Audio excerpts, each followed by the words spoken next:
네, 오늘 말씀의 제목은 모든 것 감사. 네, 오늘 추수감사 주일인데요. 모든 것 감사라는 제목을 가지고 함께 말씀을 나눠보도록 하겠습니다. 네, 우리가 방금 전에 성찬 예식을 거행을 했습니다. 성찬식은 어떤 의미가 있습니까? 예수님의 몸과, 그러니까 살과 피를 먹고 마신다는 의미가 있습니다. 그래서 성찬은 그래서 기억한다는 의미가 있어요. 기억한다. 무엇을요? 예수님의 죽으심과 부활하심을 기억한다, 이런 의미가 있어요. 자, 기억한다는 의미가 있는데 그보다 더 중요한 의미가 있어요. 기억하는 것보다 더 중요한 의미가 있어요. 이 떡과 포도주는 예수님의 십자가 부활에 대해서, 그리고 다시 오실 예수님에 대해서 생각하게 하는 거예요. 그렇죠? 이걸 떡을 먹고 포도주를 마실 때마다 누가 생각납니까? 예수님께서 생각이 나잖아요. 그래서 기억한다라는 거예요. 그런 의미로서. 그러나 더 중요한 의미가 있는데, 이 십자가의 부활은 그냥 단순히 기념한다, 상징한다, 이런 의미가 있는 것이 아니라는 거예요. 단순히 그렇지 않다는 거예요. 왜냐하면 성도들에게 실제로 이 떡과 포도주는 영향을 행사하기 때문에 그래요.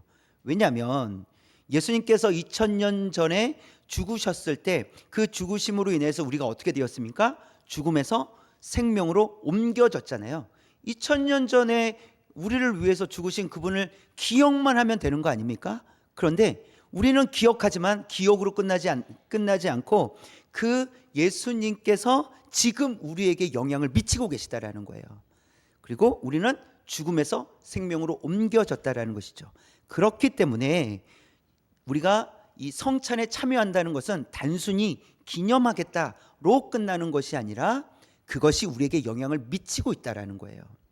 그래서 지금도 성령으로 말미암아 우리가 예수님과 한 몸이 되었잖아요. 한 몸이 되었고 예수님의 고난에 참여하고 또 그리스도와 연합하여 하나님의 뜻을 위해 살아가고 있다라는 거예요. 우리는 왜 예수님을 위해 살아가죠?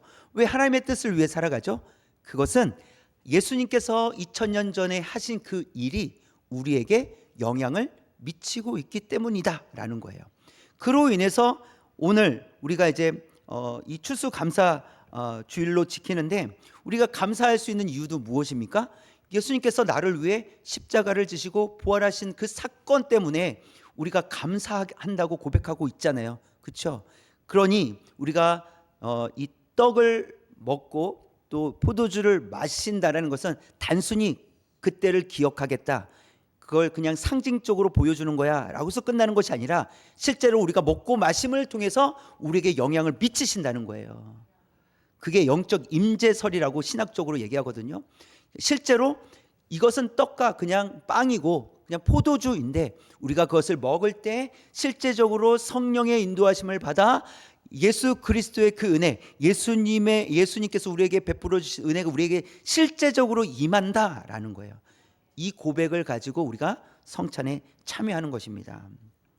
이런 의미를 담아서 추수감사주의를 우리가 보내면서 그럼 우리는 무엇으로 감사할 수 있을까? 무엇을 감사해야 될까? 오늘 말씀을 통해서 세 가지를 우리가 살펴보려고 합니다. 우리 첫 번째 볼까요? 시작. 죄로부터 자유케 하신 하나님께 감사합시다. 네, 무엇으로부터 자유케 하시뇨? 죄로부터 우리를 자유케 하신 하나님께 감사하는 겁니다. 여러분, 인간의 본질적인 문제는 죄의 문제입니다. 본질적인 문제. 로마서에서 보면 모든 사람이 죄를 범하였음에 하나님의 영광에 이르지 못하였다라고 말씀하고 계세요. 또 의인은 아무도 없다, 한 사람도 없다, 이렇게 말씀하고 계십니다. 또 오늘 말씀에서 23절에서 보니까 죄의 삭은 사망이다, 이렇게 말씀하고 있어요. 그러니까 죄의 결과가 무엇이라고요? 사망이다 라고 말씀하고 계세요.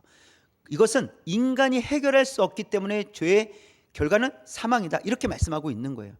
인간이 해결할 수 있었다면 죄의 삭은 사망이다 굳이 말씀하실 필요가 없어요. 해결할 수 있으니까. 그러나 해결하지 못하기 때문에 죄의 삭은 사망이다, 그렇기 때문에 죄를 해결받기 위해서는 라고 성경은 말씀하고 있는 거예요. 그것에 대해서 말씀하고 있는 거예요. 이와 같은 죄는 아담이 범죄한 것으로부터 시작이 되었는데요, 하나님께서 먹지 말라고 명령하신 선악을 알게 하는 나무의 열매를 따 먹어서 죄가 이 세상에 들어왔다라는 거예요.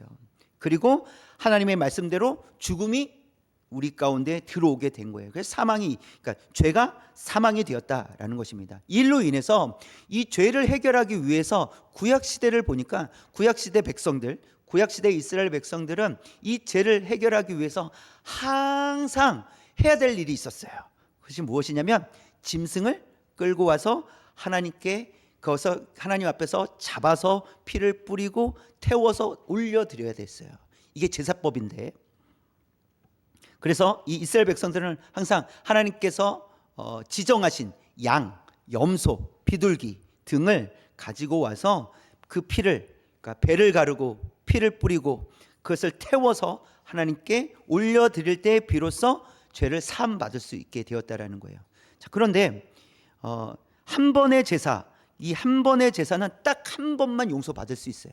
그러면 또 다시 죄를 지으면 어떻게 해야 돼요?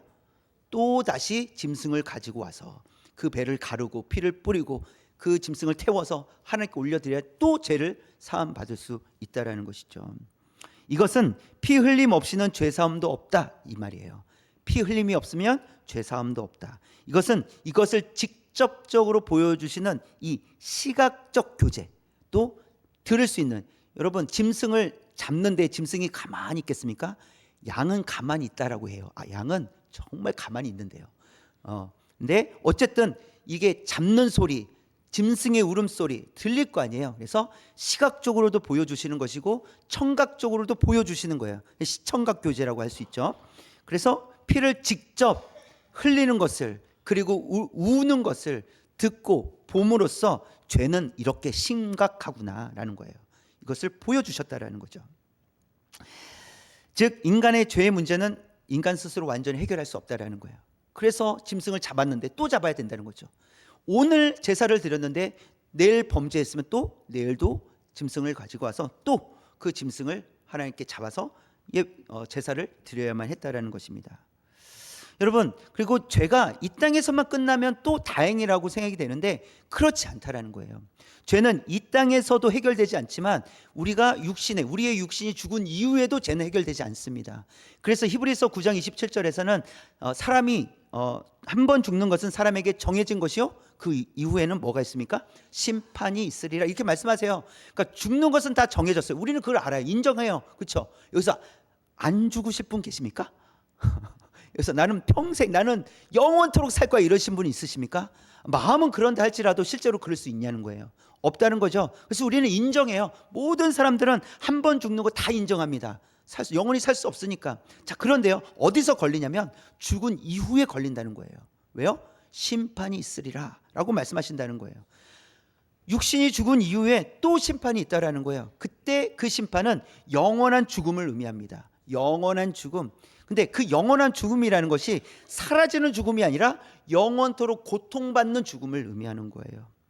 그 죽음, 그 심판이 있으리라 라고 말씀하시는 거죠. 여러분, 죄가 들어와서요,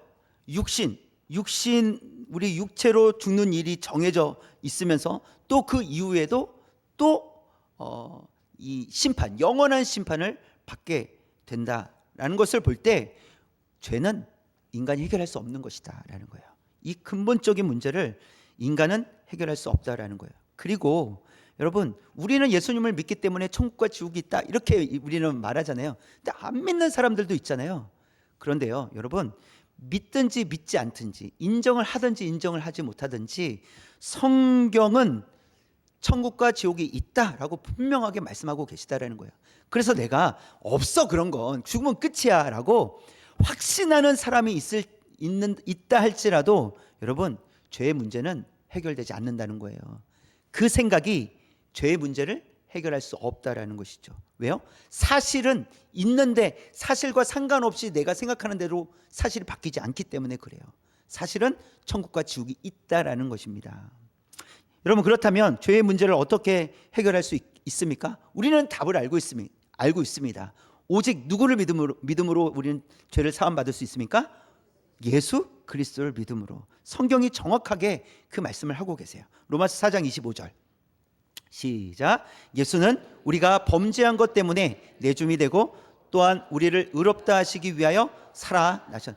예수님께서는요, 우리 범죄 때문에 죽으셨어요. 그리고 우리를 의롭다 하시기 위하여 다시 살아나셨다. 우리의 죄를 해결하시기 위해서 죽으시고 부활하셨다. 이렇게 말씀하시는 거예요. 고린도전서도 볼까요? 15장 3절 4절 시작. 내가 받은 것을 먼저 너희에게 전하였노니 이는 성경대로 그리스도께서 우리 죄를 위하여 죽으시고 장사 지낸 바 되셨다가 성경대로 사흘 만에 다시 살아나사. 그리스도께서 우리 죄를 위하여 죽으셨습니다. 그리고 사흘 만에 다시 살아나셨다. 이렇게 말씀하고 있어요. 그로 인해서 우리는 어떻게 될까요? 요한복음 1장 12절 시작. 영접하는 자 곧 그 이름을 믿는 자들에게는 하나님의 자녀가 되는 권세를 주셨으니, 그 이름을 믿으면 어떻게 돼요? 하나님의 자녀가 된대요. 구원을 받는다. 이렇게 말씀하세요. 또 요한복음 3장 16절 정확하게 또 말씀하십니다. 시작. 하나님이 세상을 이처럼 사랑하사 독생자를 주셨으니 이는 그를 믿는 자마다 멸망하지 않고 영생을 얻게 하려 하심이라. 아멘. 그를 믿는 자마다 멸망하지 않는다. 그리고 영생을 얻는다라고 말씀을 하십니다. 성경에서는 오직 예수 그리스도를 믿음으로만 죄의 문제를 해결받을 수 있다. 이렇게 정확하게 우리에게 말씀해 주고 있습니다. 자, 그래서 우리가 감사해야 될 내용이 무엇이에요?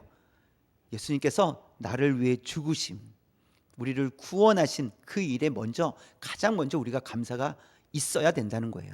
그 일을 가장 먼저 감사해야 된다는 거죠. 오늘 말씀 속에서도 나오는데요. 17절 18절 볼까요? 시작. 하나님께 감사하리로다. 너희가 본래 죄의 종이더니 너희에게 전하여 준 바 교훈의 본을 마음으로 순종하여 죄로부터 해방되어 의에게 종이 되었느니라. 네, 하나님께 감사하리로다 이렇게 시작을 해요. 근데 무엇에 감사하겠냐는 거예요. 붉은 글씨를 보니까 너희가 본래 죄의 종이더니 이런 거예요. 종이더니 끝나지 않았죠. 그래서 맨 아랫단에 보니까 의에게 종이 되었느니라. 그게 무슨 의미입니까? 죄로부터 해방되었다라는 거예요. 죄의 종이었는데 죄로부터 해방되어 이젠 더 이상 죄의 종이 아니다. 하나님의 자녀가 되었고 거룩한 백성이 되었고 의의 종이 되었다. 하나님의 종이 되었다라고 말씀해 주고 있습니다. 하나님의 은혜로 우리는 죄로부터 해방되었고 이제 더 이상 죄에게 종노릇하지 않게 되었다라는 것을 말씀해 줍니다. 그리고 우리가 의의 종으로서 옳은 일에 쓰임받는 자들이 되었다라는 것을 우리에게 말씀해 주고 있는 겁니다. 그래서 성도가 가장 먼저 감사해야 될 고백은 죄로부터 자유케 해주신 하나님께 감사하는 거예요. 우리가 누굽니까? 죄로부터 건짐받은 하나님의 자녀라는 거예요. 그렇기 때문에 죄로부터 건져주신 자유케 하신 하나님께 감사하는 거예요. 그래서 우리가 살아갈 때 우리가 날마다 입술로 감사를 표현하는 거예요. 하나님 저를 구원해 주셔서 감사합니다. 하나님 자녀 삼아 주셔서 감사합니다. 이 고백을 매일매일 하는 거예요. 하나님의 은혜로 제가 구원을 받았습니다.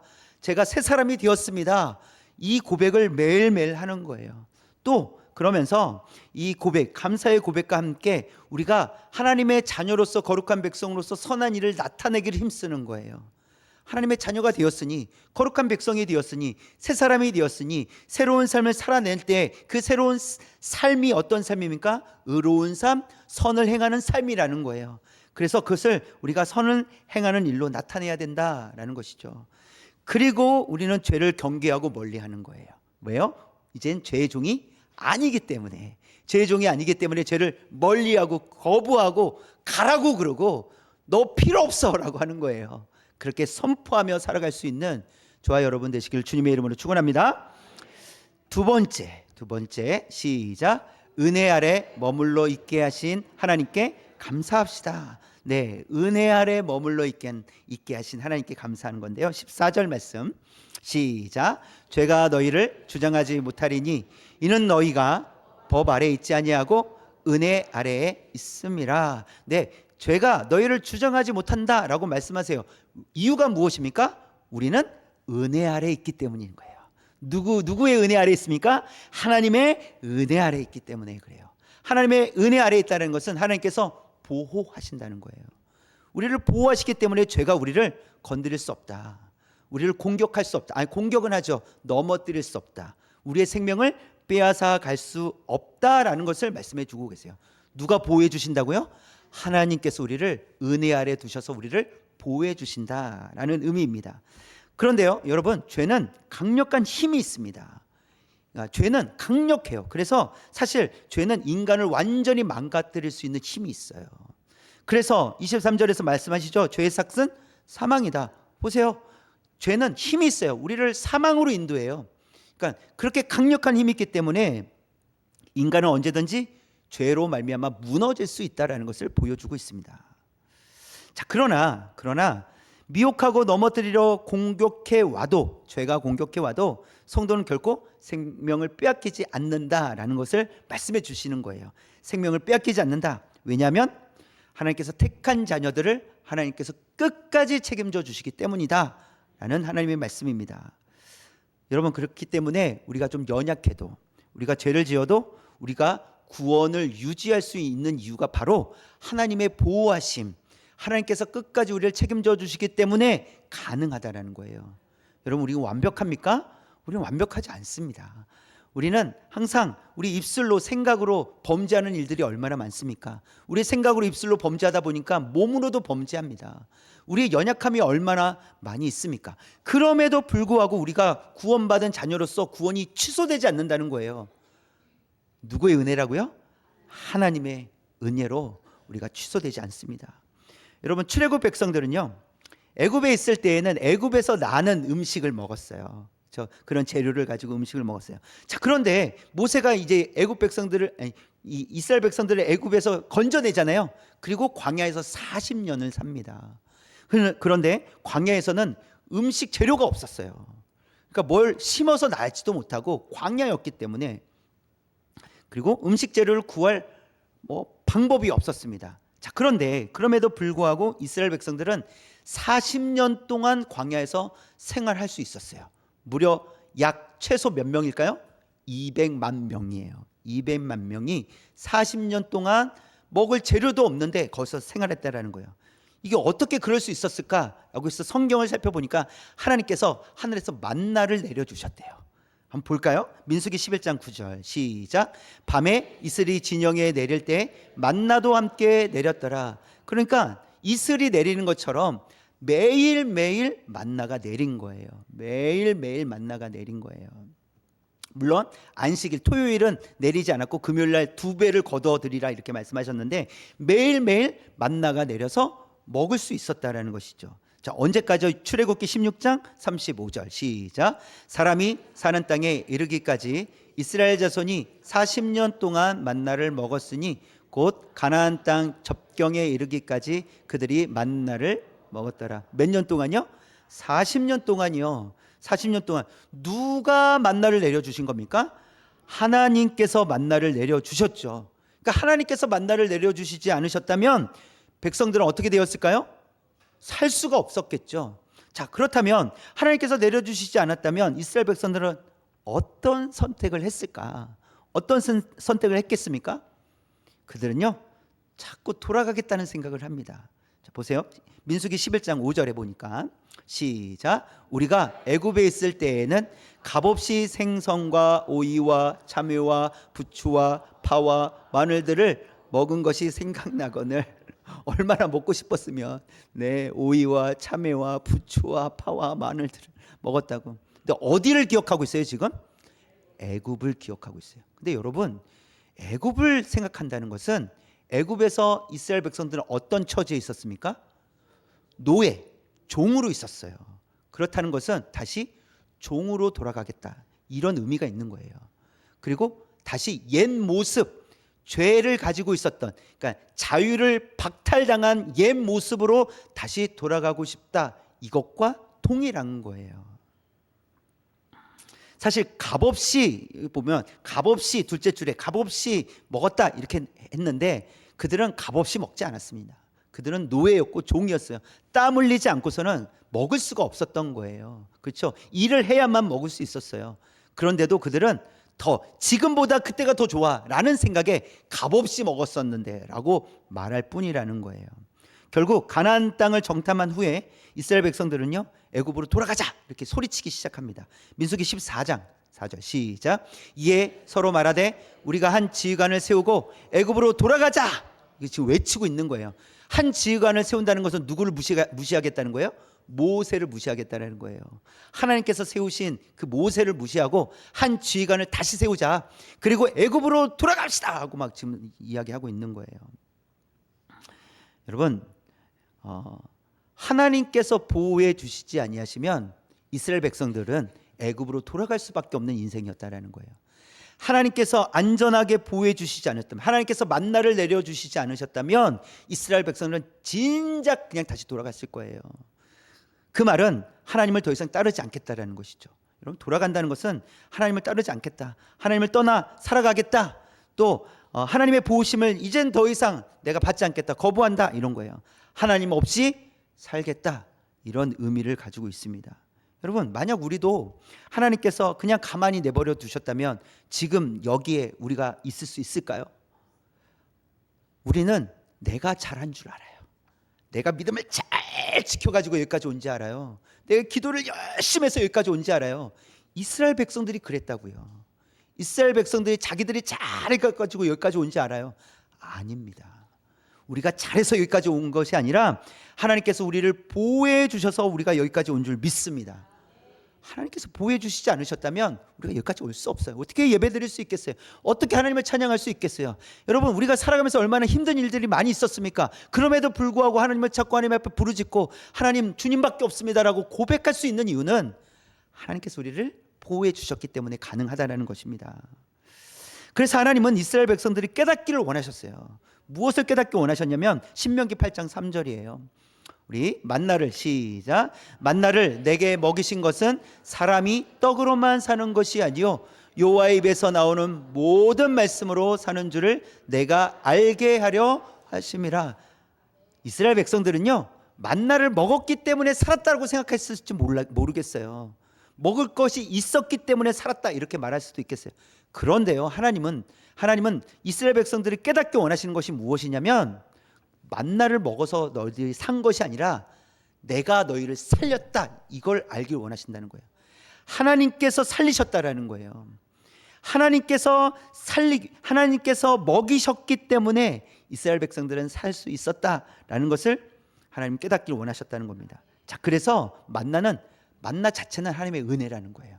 만나는 하나님의 은혜예요. 그러나 만나가 사람을 먹이는 것이 아니라 하나님께서 사람들을 먹이신다는 거죠.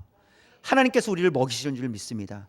여러분, 뭔가 먹을 것이 많아서 이것 때문에 우리가 사는 것이 아니라는 겁니다.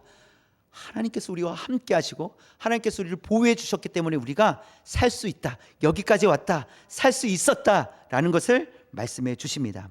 이런 의미로서 예수님도 자신을 설명을 이렇게 하세요. 요한복음 6장이에요. 48절에서 50절인데 우리 붉은 글씨만 먼저 읽을게요. 시작. 내가 곧 생명의 떡이니라.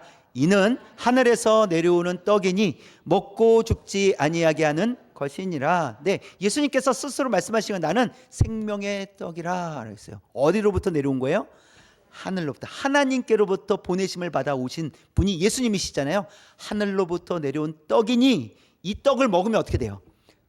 죽지 아니하게 하는 것이라. 여러분, 먹는 것이 실제로 우리를 살리는 것이 아니라 예수 그리스도께서 우리를 살리신 줄 믿습니다. 그것을 말씀하고 계세요. 그리고 49절에 보시면 그런데 이거예요. 광야에서 만나를 먹었던 사람들은 어떻게 됐어요? 다 죽었다라는 거예요. 만나가 사람들을 살리지 못했다라는 거예요. 그걸 말씀하고 있는 거예요. 만나가 우리를 살리는 것이 아니라 하나님의 은혜가 우리를 살리시는 줄 믿습니다. 결국 이스라엘 백성들은요, 40년이 지난 다음에 어떻게 됐을까요? 여호수아를 보면 알 수 있어요. 여호수아 5장 12절 시작. 또 그 땅의 소산물을 먹은 다음 날에 만나가 그쳤으니 이스라엘 사람들이 다시는 만나를 얻지 못하였고 그 해에 가나안 땅의 소출을 먹었더라. 40년 동안 만나를 내려주시지 않으셨다면 이스라엘 백성은 살아갈 수가 없었습니다. 그리고 이제 비로소 어디에 도착했을 때요? 가나안 땅에 도착했을 때 그 땅의 소출을 먹었다. 그 땅의 소출을 먹었다. 여러분 생각해 보십시오. 40년 동안, 그리고 만나가 뚝 그친 날을 한번 생각해 보세요. 와, 만나가 그쳤어. 그러면 어떤 생각을 하겠냐는 거예요. 왜 그쳤지? 이런 생각했을까요? 아니죠. 40년 동안 하나님께서 내려주시지 않으셨다면 야, 우리는 못 살았겠구나. 여러분, 하나님께서 우리에게 공급해 주시지 않으셨다면 우리가 살 수가 없습니다. 이것을 우리가 알고 감사로 하나님 앞에 나아가야 한다는 것입니다. 이스라엘 백성들은 하나님의 보호하심이 없었다면, 하나님의 보호하심의 은혜가 없었다면 살 수 없었습니다. 마찬가지로 저와 여러분도 마찬가지로 하나님의 은혜가 없이는 살아갈 수 없음을 고백하며 살아갈 수 있기를 원합니다. 뿐만 아니라 믿음으로 행하고 하나님의 자녀라고 고백하고 예배드리고 말씀에 순종하기를 힘쓸 수 있는 이유, 다 하나님의 은혜라는 거예요. 우리가 이 자리에 있는 것 하나님의 은혜인 줄 믿습니다. 우리의 열심이 아니라 하나님의 은혜인 줄 믿습니다. 우리가 잘해서가 아니라 하나님의 은혜로 된 줄 믿습니다. 하나님의 은혜라는 거예요. 이 사실 때문에 감사가 넘치는 하나님의 은혜 아래 있기 때문에 감사를 고백하는 저와 여러분 되시길 주님의 이름으로 축원합니다. 마지막 세 번째인데요. 세 번째, 시작. 진리를 포기하지 않고 살게 하신 하나님께 감사합시다. 네, 진리를 포기하지 않고 하나님의 말씀을 끝까지 붙들고 살아가게 하신 그 은혜에 감사하며 그 은혜에 감사하며 삽시다 했는데요. 여러분은 추수감사절의 유래를 알고 계십니까? 여러분 들어보셨을 거예요. 그 유래가 어떻게 시작되었는지. 추수감사절은 성경에서 나온 절기가 아니에요. 추수감사절은 미국에서부터 시작된 절기입니다.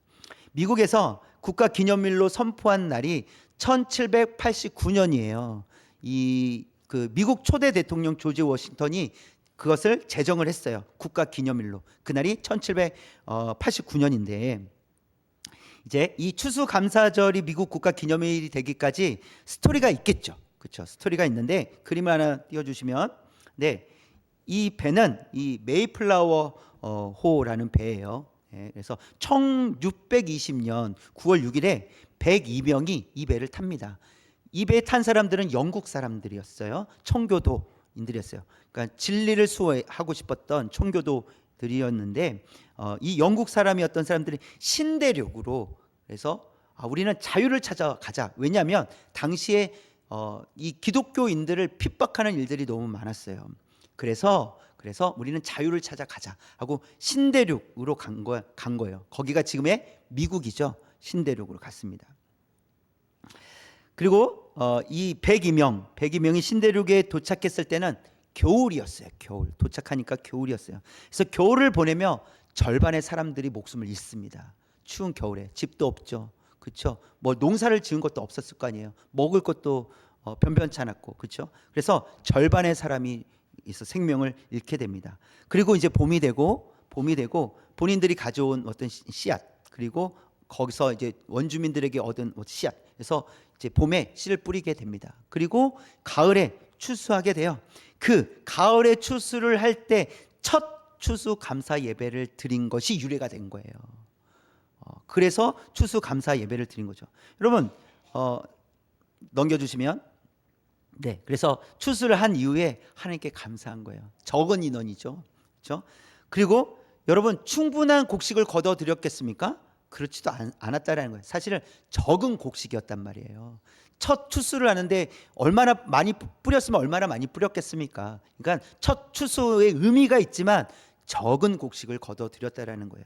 다행히도 기록을 찾아보니까 90명의 이 원주민 인디언들이 칠면조 구이와 또 호박 파이를 가지고 와서 함께 나눠 먹었다고 그래요. 그래서 이제 미국에서는 이 추수감사절이 되면 무엇을 먹습니까? 칠면조 구이를 그래서 먹는다는 거예요. 그런 유래가 있어요. 네, 그래서 그들의 도움이 아니었다면 할 수 없다는 거죠. 이 그림에서도 보면 숨은 그림 찾기 하듯이 인디언들이 있어요. 그렇죠? 네, 그래서 함께 했다는 거죠. 여러분 사실 그래서 추수감사절은 풍성하기 때문에 드린 것이 아닙니다. 풍성함을 드린 것도 아니에요. 그러니까 우리가 이걸 잘 이해해야 돼요. 추수감사절의 유래는 정말 없는 상태에서 드린 거예요. 그리고 이 곡식의 양이 많고 적음을 떠나서 그들이 추수감사절을 드린 이유는 무엇이냐면 지금까지 지켜주시고 보호해 주신 하나님의 은혜에 감사하는 마음으로 하나님께 추수감사절을, 감사 예배를 드렸다라는 것입니다. 여러분 그들을 한번 생각해 보십시오. 봄에 씨앗을 뿌리면서 보세요. 50명, 52명, 남은 인원이 50명이었으니까 52명이 목숨을 잃었단 말이에요. 그 슬픔을 가지고 또 이제 봄이 돼서 따뜻해져서 씨앗을 뿌리고 있어요. 여러분, 그것이 마냥 기쁘지는 않았을 거예요. 슬픔이 있었을 거예요. 그러나 그런 슬픔이 있지만 또 여기서 개척해 가야 되기 때문에 씨앗을 뿌리고 여름 내내 땀 흘리고 가을에 추수를 했을 때 여러분 얼마나 감격이 있었겠습니까? 그래서 그들은 가을에 추수한 것 자체를 눈물로 감사했다는 거예요. 눈물로. 그들을 생각하면 눈물을 안 흘릴 수가 없었다라는 것이죠. 그래서 그들의 고백이 이렇습니다. 한번 볼까요? 시작. 우리는 대서양을 건너와 여러 친구들을 잃었습니다. 그러나 하나님은 우리에게 기대했던 것보다 더 많은 것을 주셨습니다. 하나님의 은혜에 감사하며 하나님께 첫 열매를 드리나이다. 여러분, 그들은 작은 것을 드렸지만 받은 은혜는 매우 컸다라는 것입니다. 여러분, 우리가 하나님께 드리는 것이 아닙니다. 하나님께서 우리에게 주시는 거예요. 이게 하나님의 은혜입니다. 우리가 많은 것을 자꾸 드리려고 하잖아요. 부담돼요. 그렇게 하지 마세요. 그런데요, 하나님께서 많은 걸 주시잖아요. 나는 적게 드린 것 같은데 그런데 많은 걸 드리게 되어 있다라는 거예요. 왜요? 많이 받았기 때문에. 그렇다면 여러분, 그들은 왜 이런 고난을 감수하고 고향을 떠나온 것인가? 왜 영국을 떠나고 신대륙 아무도 없는 곳으로 간 것인가? 그것은 그들이 진리를 지키기 위해서였다는 거예요. 그들은 사느냐 죽느냐는 문제를 진리를 지키느냐 지키지 않느냐로 생각했다라는 거예요. 그래서 진리를 지키지 못하면 그게 죽음이다라는 거예요. 근데 진리를 지키면 그것이 생명이다. 그래서 진리를 지키기 위해서 그들은 떠나왔다는 것이죠. 그런데 현실은 어땠습니까? 더 고통이 많았다라는 거예요. 현실은 더 고통이 많았습니다. 잃어버린 것도 많았습니다. 그럼에도 불구하고 감사의 이유를 찾았는데 그것은 진리를 잃어버리지 않았기 때문에 하나님 앞에 감사했다는 거예요. 진리를 잃어버리지 않았기 때문에, 하나님의 말씀을 잃어버리지 않았기 때문에, 또한 진리를 지키며 여기까지 올 수 있도록 하나님께서 지키시고 보호하여 주셨기 때문에 감사의 고백을 할 수 있었다는 사실입니다. 여러분, 성도가 진리를 위해 살아갈 때 감사가 넘치게 될 줄 믿습니다. 하나님의 말씀을 붙들고 살아갈 때 감사가 넘치게 될 줄 믿습니다. 하나님의 말씀으로 풍성해질 때 감사가 넘칠 줄 믿습니다.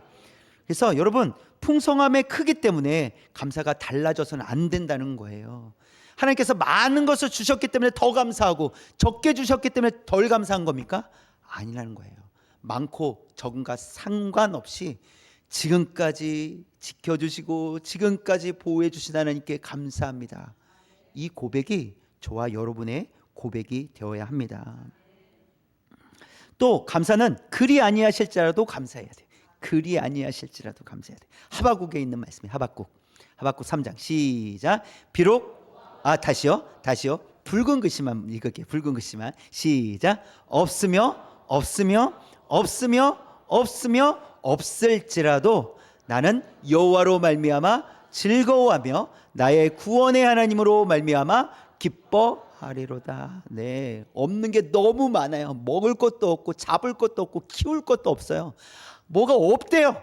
그런데요, 뭐라고 고백합니까? 나는 여호와로 말미암아 즐거워하겠다. 그런데 그 이유가 있어요. 왜 하나님으로 인하여 기뻐하겠느냐라고 했을 때 나에게 구원을 주신 하나님으로 인하여 기뻐하겠다라고 고백을 하고 있다는 거예요. 아무것도 없어도 나는 여호와 한 분만, 나를 구원해 주신, 내게 생명 주신, 영원한 생명 주신, 진리를 가지고 살 수 있도록 인도해 주신 그 하나님으로 인하여 기뻐하겠다라고 말씀하고 있습니다. 그래서 이런 찬양이 있죠. 난 여호와로 즐거워하리, 난 여호와로 즐거워하리, 난 구원의 하나님을 인해 감사하리라. 우리 다시 한번 해볼까요? 난 여호와로 즐거워하리, 난 여호와로 즐거워하리, 난 구원의 하나님을 인해 감사하리라. 아멘. 우리 찬양의 고백처럼 이 하박국에 있는 말씀을 가지고 찬양을 만든 거잖아요. 누구만으로도요? 오직 하나님 한 분만으로 우리가 감사할 수 있는 우리의 삶이 되길 원합니다. 우리를 죄로부터 자유케 해주신 하나님, 은혜 아래 있게 하신 하나님, 진리를 따라 살아갈 수 있도록 해주신 하나님께 날마다 감사하는 우리 모든 성도님들 되시기를 주님의 이름으로 축원합니다. 기도하겠습니다.